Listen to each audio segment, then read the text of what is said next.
30 सालों में नहीं, आज़ादी के बाद बिहार में हुए चुनाव में ये सबसे ज़्यादा वोटिंग परसेंटेज है। ये दो बातों को दिखाता है। पहला कि जो बात हम लोग पिछले कई महीनों से, बल्कि मैं 1-2 साल से कह रहा हूँ कि बिहार में 60% से ज़्यादा जनता बदलाव चाहती है और पिछले 25-30 साल से जो राजनीतिक विकल्प के अभाव में एक तरह से धीरे धीरे राजनीति को लेकर, चुनाव को लेकर उदासीनता बन गई थी, विकल्प नहीं था लोगों के पास। अब जनसुराज के आने से उनको एक नया विकल्प मिला है और बढ़ा हुआ जो वोटिंग परसेंटेज है वो दो बातों को दिखाता है। एक कि लोगों को एक नए विकल्प को देखकर उत्साह रहा है और बड़े पैमाने पर वोटिंग हुई है, बदलाव के लिए वोटिंग हुई है। और दूसरी बात, जो बड़े प्रवासी मजदूर हैं जो बहुत बड़ी संख्या में छठ के बाद रुके हुए हैं, उन्होंने अपना और अपने परिजनों का, अपने मित्रों का जो वोट कराया है उसने सबको सरप्राइज किया है। और जितने लोग ये बैठे हुए थे कि महिलाओं को 10,000 पैसा मिल गया और उसी से हम लोग जीत जाएंगे, इन चुनाव में महिलाएं तो हैं ही, लेकिन महिलाओं से बढ़कर प्रवासी मजदूर एक्स फैक्टर है। इस चुनाव का एक्स फैक्टर प्रवासी मजदूर हैं।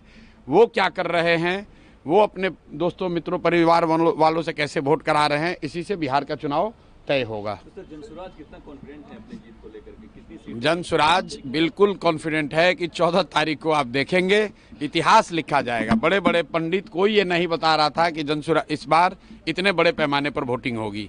और ये आकलन लोग कर रहे हैं, 2 करोड़ 10 लाख से ज़्यादा लोगों ने वोट करा है। कोई आकलन, कोई पत्रकार, कोई असेसमेंट करने वाला आदमी कितने लोगों से मिला होगा? कल लोग बैठे बैठे 10-15 लोगों से फ़ोन करके अपना हवा बता रहे हैं कि किसने किसको वोट दिया। किसी को जानकारी नहीं है। जब 14 तारीख को काउंटिंग होगी तभी पता चलेगा कि 2 करोड़ से ज़्यादा लोगों ने किसको वोट दिया है सबसे ज़्यादा मात्रा में। जो हम लोग देख रहे हैं कि जो प्रवासी मजदूर है वो बदलाव चाहते हैं और बहुत एग्रेसिव होकर उन लोगों ने वोटिंग किया और कराया है। सर, बिहार के डिप्टी सीएम अपने ही प्रशासन पर धिक्कार रहे हैं, धिक्कार है इसे प्रशासन पर, क्या कहेंगे? वोटिंग के समय उन्होंने अपने और अपने सरकार का चाल चरित्र, चेहरा, उस पर मुहर लगाई है कि यहाँ पर कोई सुरक्षित नहीं है, कानून का राज नहीं है, जिसकी लाठी उसकी भैंस। और जो बात यहाँ अभी तक पब्लिक झेल रही थी, चुनाव के दौरान नेता और मंत्री वो चीज़ झेल रहे हैं।